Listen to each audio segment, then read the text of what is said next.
Good morning, welcome. It's John's D&D vlog, episode number 20.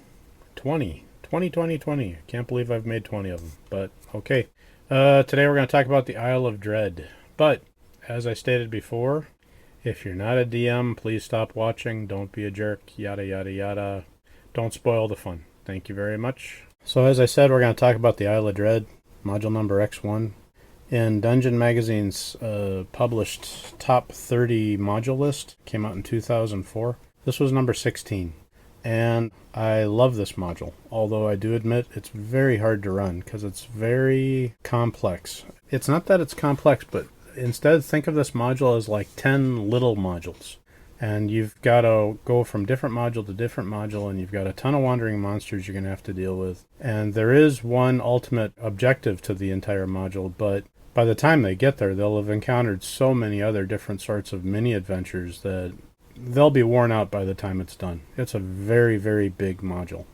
So here's a super brief breakdown. If you think about this module really careful, it's just a old, secluded, faraway island that no one knows about, covered in dinosaurs, and so it's King Kong. This is Skull Island. So if you want to know what it should feel like to walk around on this island, just watch King Kong, and it'll give you a great idea of it all. But what you're going to find is that there's no big gorilla here. If you want to actually put in your own gorilla, you can find stats for gargantuan gorillas in the book Oriental Adventures on page 120, or also on the second edition Monster Manual, page 123. But anyway, your player should come into possession of an old map that shows kind of a way to get to this island. On the back of it is going to be written a message by the pirate Rory Barbarossa that talks to him about this huge black pearl that's somewhere on the island that he heard a rumor about. And then the entire rest of the module is going to be them A, getting to the island, B, looking around the island, and if possible, finding this big pearl. But the thing is, this pearl is actually in the middle of a clam in the middle of an old abandoned temple in the middle of a volcano that's way up in the north of the island. So I don't know how anyone would have any kind of knowledge of this thing, because first of all, it still is in the clam, or in the oyster itself, but nonetheless, Rory Barbarossa somehow found out about it, and your players can go and see if they can find it. As I was preparing to run this module, I came across a few problems, so I thought I should talk about them. There were three big ones that I'll go over a little bit. The first one is about boats. If you look in the expert handbook that comes with X1 in the expert set on page 63, there's a big list of data, and it's really good data, but they don't include the prices for the boats there. But then you can find some of the prices in the player's handbook on their price lists, you know, those couple of pages just before the spell lists.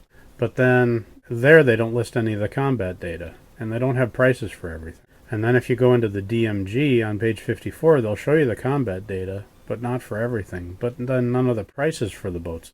So in other words, in order for you to find all the data that these guys are going to need to have access to in order to buy a boat, you got to look everywhere, and you're going to have to improvise. There's just no other way to do it. Of all the data, the stuff that's in the expert handbook, in my opinion, is the best. So if you don't have an expert handbook, I suggest you get one. I looked on eBay, and they had them there. My guess is you're going to have to spend about $10. If you just buy the handbook, if you want to buy the whole expert set, it's going to cost about $30. So the other problem I had with the module was in random encounters, especially the random encounters that your party goes through when they're first on their way to the Isle of Dread to begin with, before they even step foot. The module on page 5 says that you're supposed to have an encounter every time the party rolls a 6 on a 6-sided die, and then it says you're supposed to use the expert tables. So the expert tables are there. It's on page 57 of the expert handbook. According to that, 1/8 of all the encounters are going to be with dragons, which is maybe a little bit too much for a 3rd or 4th level party. But nonetheless, that's what it says. You're supposed to have an encounter every time you roll a 6 on a 6-sided die, and you're supposed to check once a day. Okay, that's fine. And as a rule, my personal opinion is that it's going to take about 65 days for your characters to get to the island. So that means there's going to be like 10 encounters on the way, which means one of them is going to be a dragon. So I don't know. Fine. Have a good time with it. But if you want to use the random encounter lists that are in the Dungeon Master's Guide, the ones you need are on page 180. There's no dragons there, but there are some dinosaurs. So the data's kind of scattered all over the place, and you have to do what you feel like you should be doing. So either you're going to need the expert book or you're going to need the Dungeon Master's Guide to do it. One other problem I found with X1 that a lot of you may have also experienced was that a lot of the monsters in the module can't be found in the Expert Handbook or the Monster Manual or the Monstrous Manual. They also don't list some of them even at the end of the module, so what do you do then? I didn't know it at the time, but some of these monsters were actually listed in the Basic Handbook. I didn't even think to go there. Anyway, as I said, I didn't know that, so what I ended up doing personally was going through the books that I had at hand and found equivalents for these missing monsters.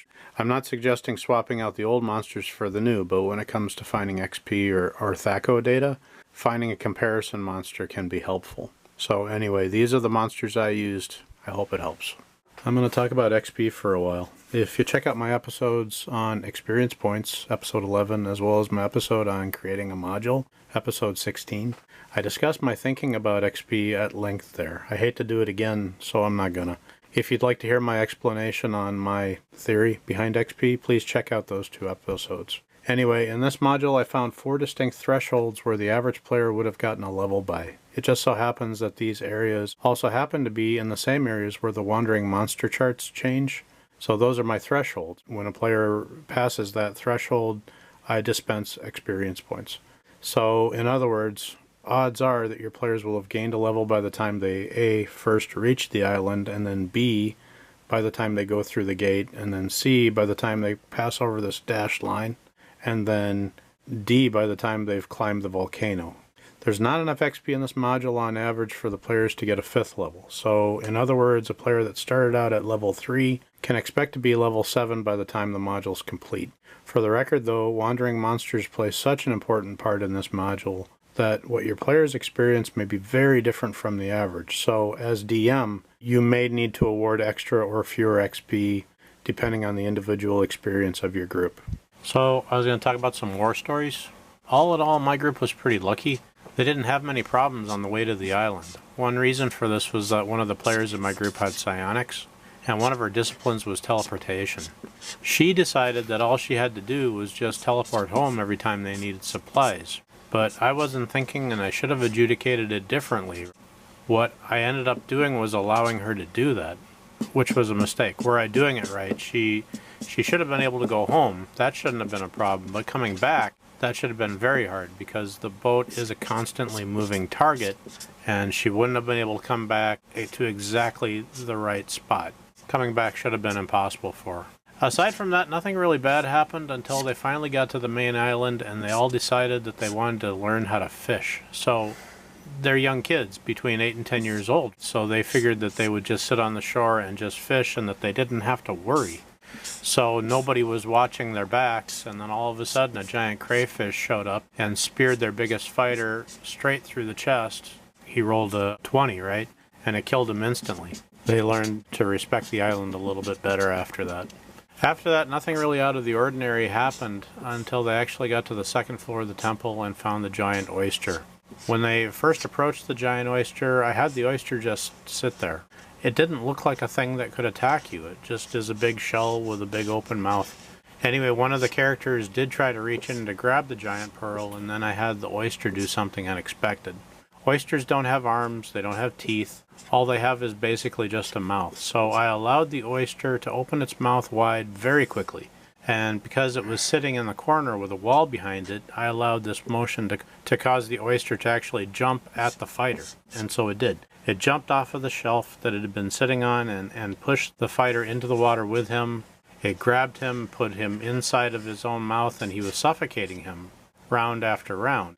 Anyway, the other fighters and wizards were doing their best to protect the fighter that was in the oyster's mouth, but the water wasn't empty. I mean, there were sharks in there too. So anyway, everybody was really excited. The wizards were casting magic missile into the water.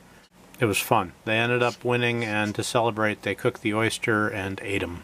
They had a lot of fun. Eventually, they did make it down to the 3rd level of the temple, and they met the Kopru. The Kopru used their suggestion ability and talked 2 of the party into walking into the boiling mud. They got hurt, but nobody died. It was close, but it was fun. They did eventually defeat the Kopru, and the module ended successfully.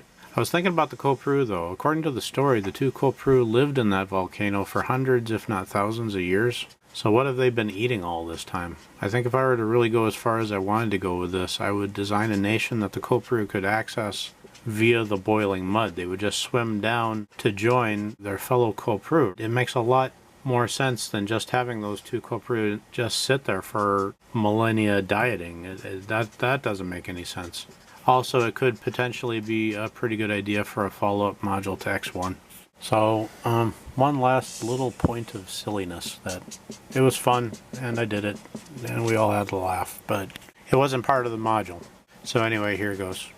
So anyway, after all the battles, and the oyster's dead, and the Kopru are dead, and the party comes back to the village, and they're getting ready to go home the next day, I had the chief of the village come to the hut where the players were staying, and that evening he invited one of the female PCs out, and they went for a walk to the center of the village where they found an old man cooking something over a fire. So the old man took the drink that he was brewing, and he put it in a bowl, and he offered it to the chief, and the chief drank some. And then the chief offered it to the female PC, and she drank some, just to be polite. And then all of a sudden, out from behind all the huts, the rest of the village came out clapping and shouting and congratulating the female PC. She didn't know it, but she had just gotten married. It was fun. Everybody was laughing. And anyway, the PCs, though, just teleported out the next day, and they kind of abandoned the new husband. So I took it a step further. When they got back from X1, they went on and started S2, White Plume Mountain. And they ended up doing all of it. And it took them like a month or so of game time to get it all done. But when S2 was finally all completely done and they went back to their house in Eastbrook, they found out that the husband of the PC had grabbed one of the canoes from the village and had paddled his way all the way north and somehow magically managed to find his wife. And when they got back from White Plume Mountain, they found him sleeping on their doorstep. It was fun. The marriage did eventually end, though. It ended up being something like a shotgun divorce. It was one of the funniest divorces I've ever seen. I'll talk about it some more in my episode on S2 White Plume Mountain. Well, I think that's all I have to say this week. Check out the module. It is fun. Honestly speaking, I'm surprised it's only 16th place. I thought it'd be a lot higher up. It really is a great module. It's too bad about the imperfections to it, but you can get around that, and it is a lot of fun. So have a good time. I'll see you again next week. Please subscribe to me. Please tell your friends about me. Thank you very much. Have a good week. Bye-bye.